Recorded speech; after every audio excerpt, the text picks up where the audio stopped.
प्रतिष्ठित उद्योगपति रतन टाटा को पीएम केयर्स फंड का ट्रस्टी बनाया गया है। रतन टाटा के अलावा सुप्रीम कोर्ट के पूर्व जज केटी थॉमस, लोकसभा के पूर्व डिप्टी स्पीकर करिया मुंडा और केंद्रीय गृह मंत्री अमित शाह और वित्त मंत्री निर्मला सीतारमण भी पीएम केयर्स फंड के ट्रस्टीज में शामिल हैं। इसके अलावा देश के पूर्व नियंत्रक और महालेखा परीक्षक राजीव महर्षि, इन्फोसिस फाउंडेशन की पूर्व chairman Sudha Murty, Teach For India के को फाउंडर आनंद शाह को भी ट्रस्टी के तौर पर बोर्ड में शामिल किया गया है। साथियों, पीएम केयर्स को तो नए ट्रस्टी मिल गए, लेकिन काम कब से करना शुरू करेगी पीएम केयर फंड? कब से काम करना शुरू करेगी? People's Republic of China, Democratic People's Republic of Korea, Federal Democratic Republic of Ethiopia, सिर्फ नाम पर चले जाएं तो लगेगा कि इन देशों से बढ़िया गणतंत्र, लोकतंत्र और संघीय व्यवस्था दुनिया में कहीं नहीं है। लेकिन आप अच्छी तरह से जानते हैं कि चीन, उत्तर कोरिया और इथियोपिया में इन मूल्यों की असली हालत क्या है। सबक यह है कि क भर देने से कि हमारा मकसद नेक है, आप महान नहीं हो सकते। आपकी नीयत, आपका इरादा, आपके काम में भी साफ साफ नजर आना चाहिए और इसके लिए चाहिए पारदर्शिता, सवालों का जवाब देने की हिम्मत और चूक स्वीकार लेने की जिम्मेदारी। क्या हमारा भारत इस मानक पर खरा उतरता है? आइए इस सवाल का जवाब खोजते हैं। आपने सुना होगा कि अगर किसी की असली पहचान करनी है तो तनाव के समय उसका व्यवहार देखिए। देखो कि वो अभूतपूर्व चुनौतियों के समय अपने बताए मूल्यों पर चल पाता है या नहीं। भारत के संदर्भ में यह अभूतपूर्व चुनौती थी कोरोना महामारी, और भारत सरकार ने इससे निपटने के लिए क्या किया? Prime ministers citizen assistance and relief in emergency situation fund बनाया, माने PM CARES fund. PM cares को रतन टाटा, केटी थॉमस और करिया मुंडा की शक्ल में 3 नए ट्रस्टी मिल गए हैं। लेकिन ट्रस्ट नहीं मिल पा रहा है क्योंकि पीएम केयर्स में पारदर्शिता को लेकर जो सवाल उठाए गए थे, आज 2 साल में भी उनके जवाब नहीं मिले। ताजा घटनाक्रम और सवालों पर आने से पहले आपको पीएम केयर्स फंड पर एक क्रैश कोर्स करवाते हैं। पीएम केयर्स फंड को 27 मार्च 2020 एक पब्लिक चैरिटेबल ट्रस्ट के तौर पर पंजीकृत करवाया गया था। तब कोरोना महामारी का दौर शुरू हो रहा था और सरकार को उससे निपटने के लिए पैसे की जरूरत थी। तब कहा गया कि पीएम केयर्स फंड में सिर्फ स्वैच्छिक दान स्वीकार किए जाएंगे, कोई बंदिश नहीं होगी। लेकिन क्या रेलवे, क्या आरबीआई और क्या आईआईटी, हर संस्थान से जाने वाला चंदा कर्मचारियों की तनख्वाह में से आया। संस्थान कहते रहे कि यह स्वैच्छिक चंदा था, लेकिन ये बात हर जगह लागू नहीं होती। 16 अप्रैल 2020 को द हिंदू ने एक खबर छापी थी कि no mandatory deduction for donation to PM CARES fund, AIIMS administration to RDA।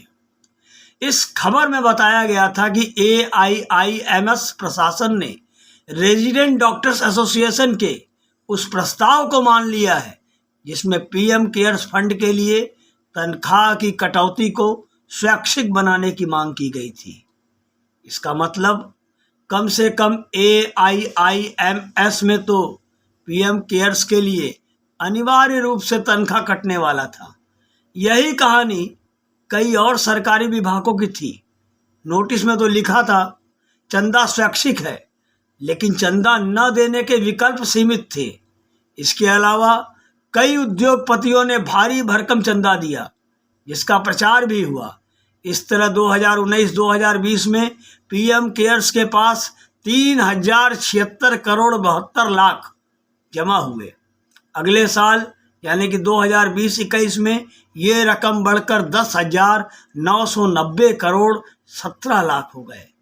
इतना पैसा जिस ट्रस्ट को मिल रहा था उसमें बैठा कौन कौन है, अब ये जान लेते हैं। पीएम केयर्स की वेबसाइट के मुताबिक प्रधानमंत्री पीएम केयर्स फंड के एक्स ऑफिशियो चेयरमैन यानी कि पदेन अध्यक्ष हैं। इसी तरह रक्षा मंत्री, गृह मंत्री और वित्त मंत्री भी पदेन सदस्य होते हैं। ट्रस्ट के चेयरमैन भारत के 3 गणमान्य नागरिकों को ट्रस्टी बना सकते हैं और इसी शक्ति का इस्तेमाल करते हुए 20 सितंबर 2022 को प्रधानमंत्री मोदी ने ट्रस्ट के लिए रतन टाटा, सुप्रीम कोर्ट के पूर्व जज KT थॉमस और लोकसभा के पूर्व उपाध्यक्ष करिया मुंडा को मनोनीत किया। इस बैठक में पीएम केयर्स के एडवाइजरी बोर्ड के लिए 3 नामों की अनुशंसा भी हुई। ये नाम है राजीव महर्षि, जो भारत के पूर्व CAG यानी कि नियंत्रक एवं महालेखा परीक्षक है। दूसरी है सुधा मूर्ति, जो इन्फोसिस फाउंडेशन की पूर्व अध्यक्ष हैं। शिक्षा एवं समाज सेवा में योगदान के लिए इन्हें 2006 में पद्मश्री मिला था। और तीसरे हैं आनंद शाह, पिरामल फाउंडेशन के पूर्व अध्यक्ष। उद्योगपति होने के साथ साथ शिक्षा के क्षेत्र में भी ये अपने काम के लिए जाने जाते हैं। यहाँ तक आते आते 2 बातें तो साफ हो जाती हैं। ट्रस्ट के पास जनता के दिए चंदे का पैसा है और ट्रस्ट में भारत सरकार के सबसे ताकतवर मंत्रियों के साथ भारत के नामचीन लोग बैठे हुए हैं। लेकिन इसके बावजूद पारदर्शिता के मामले में ट्रस्ट का रिकॉर्ड बहुत खराब है। ट्रस्ट में एक तरह से पूरी सरकार बैठी है, लेकिन ये सूचना के अधिकार RTI के दायरे से बाहर है। जब जब याचिकाएं लगाई गई, ट्रस्ट से जवाब मिला पीएम केयर्स RTI एक्ट के तहत आने वाली एक पब्लिक अथॉरिटी नहीं है। ऐसा क्यों है? इसके पीछे 50 तकनीकी कारण दिए जा सकते हैं। ट्रस्ट के गठन और कानून की नज़र में उसकी स्थिति को रेखांकित किया जा सकता है, लेकिन यहाँ प्रश्न लोकतांत्रिक नैतिकता का है। अगर जनता का चंदा लिया जाता है और उस पैसे के प्रबंधन में सरकार शामिल है, तो फिर हिसाब किताब जनता को संसद के बने कानून के तहत क्यों नहीं दिया जाता? फंड अपनी ओर से खर्च का ब्यौरा देता है, ये बात सही है, लेकिन स्वतंत्र रूप से हिसाब किताब न मांग पाना पारदर्शिता पर बट्टा तो लगाता ही है। साथियों, ऐसा नहीं है कि पीएम केयर्स का ऑडिट नहीं होता, लेकिन ये नियंत्रक एवं महालेखा परीक्षक यानी कि CAG नहीं करता, जिसकी रिपोर्ट संसद में पेश होती है। पीएम केयर्स का ऑडिट करती है सार्क एसोसिएट्स नाम की एक कंपनी। ये कंपनी RB जैसी संस्थाओं का भी ऑडिट करती है, लेकिन एक ऑडिटर की हैसियत में इस कंपनी की निष्पक्षता पर सवाल उठाए गए हैं। विनय सुल्तान ने कारवां पत्रिका में लिखे अपने लेख में रेखांकित किया है कि सार्क एसोसिएट के सुनील कुमार गुप्ता किस तरह अलग अलग मंचों पर भारतीय जनता पार्टी के तमाम नेताओं के साथ नजर आए हैं। सन 2018 में शिकागो में हुई विश्व हिंदू कांग्रेस में भी उन्होंने भाग लिया था, जहां सरसंचालक मोहन भागवत मुख्य वक्ता थे। साथियों, RTI और ऑडिट के बाद अब हम एक दूसरे और बड़े सवाल पर आते हैं कि पीएम केयर्स फंड बनाया क्यों गया।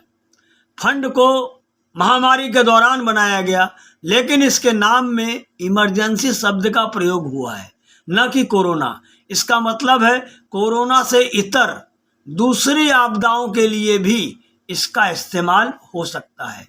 अब अगर ऐसा है तो इस काम के लिए prime ministers national relief fund, ये तो पहले से ही था। ये फंड भी आरटीआई के दायरे से बाहर है और इस फंड का ऑडिटर भी सीएजी नहीं है। यहाँ भी ये काम बाहरी एजेंसी से ही करवाया जाता है। हाल के दिनों में ये अकाउंट सार्क एसोसिएट्स के पास है, लेकिन PMNRF prime minister national relief fund की शुरुआत हुई थी 1948 में, जब भारत एक नया नवेला देश था। पारदर्शिता को लेकर अब जैसा आग्रह और कानून पहले नहीं था। ऐसे में पीएम केयर्स की शक्ल में एक नया फंड बनाते हुए सरकार पारदर्शिता बढ़ाने का मौका चूक गई। हैरान करने वाली बात यही खत्म नहीं हो जाती। भारत की संसद ने 2005 में आपदा प्रबंधन अधिनियम 2005 को मंजूरी दी थी। इस कानून का मकसद ही था कि अचानक आ जाने वाली आपदाओं के लिए सरकार को तैयार करना। अतः इसके तहत आपदा प्रबंधन प्राधिकरण जैसी एक एक्सपर्ट संस्था बनाई गई, एक डेडिकेटेड फोर्स बनाई गई जिसे हम NDRF कहते हैं, और आपदा राहत के लिए सरकारी खजाने की मदद से बनाया गया national disasters response fund NDRF। इस फंड की बहुत खूबियां हैं। मसलन पीएम केयर्स और PMNRF की तरह इसमें चंदा देने पर भी भारत सरकार आयकर पर भारी छूट देती है। इस फंड में आने वाले पैसे और यहाँ से खर्च होने वाले पैसे की ऑडिटिंग भारत में लेखा जोखा रखने वाली सबसे ताकतवर संस्था CAG करती है। और अगर कोई नागरिक इससे जुड़ी जानकारी प्राप्त करना चाहे तो RTI में याचिका लगा सकता है। जन सूचना अधिकारी इस याचिका पर जवाब देने के लिए बाध्य भी होते हैं। इसलिए ये फंड काफी पारदर्शी माना गया। लेकिन आपको जानकर हैरानी होगी कि साल 2020 तक भारत सरकार के किसी मुलाजिम को इस फंड के लिए एक अदद बैंक खाता खोलने की फुर्सत नहीं मिली। पत्रकार धीरज मिश्रा ने जब सन 2020 में अपनी खबर में इस बात को रेखांकित किया, तब जाकर सरकार ने ये खाता खुलवाया। लेकिन खाता खोलने के बावजूद सरकार ने इसे जोर शोर से प्रचारित नहीं किया। इससे ये बात स्थापित हो जाती है कि सरकार के पास prime minister national relief fund से इतर एक पारदर्शी फंड मौजूद था, किंतु सरकार ने उसकी अनदेखी करते हुए पीएम केयर्स जैसा एक फंड और गठन किया, जिसकी गोपनीय कार्यप्रणाली को लेकर लगातार सवाल उठाए जाते रहे हैं। आज हमने पीएम केयर्स को लेकर जो सवाल किए उनमें पारदर्शिता को आधार बनाया।